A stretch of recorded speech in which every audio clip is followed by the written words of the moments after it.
सुरेन्द्र दाई, कहिलेकाहीँ सोच्दा पनि अचम्म लाग्छ है। परिस्थिति एकातिर, जिम्मेवारी अर्कोतिर, घर परिवार छोडेर यति टाढा परदेशमा आइएको छ है दाई, सुरेन्द्र दाई। हो, तपाईँले सही भन्नुभयो केशव भाइ।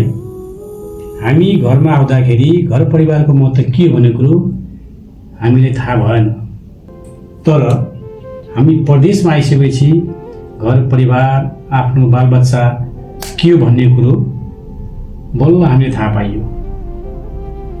सही कुरा गर्नुभयो दाजु तपाईँले चाहिँ। तर के गर्नु, हाम्रो रहरले त आएको होइन नि त। परिवार, घर परिवारको एउटा जिम्मेवारीले, एउटा समाजनको वरि कर्जा बोकेर आएको छौँ। अलग्गै एउटा बाध्यता छन्, मजबुरी छन्, त्यही भएर हामी यहाँ परदेशमा छौँ।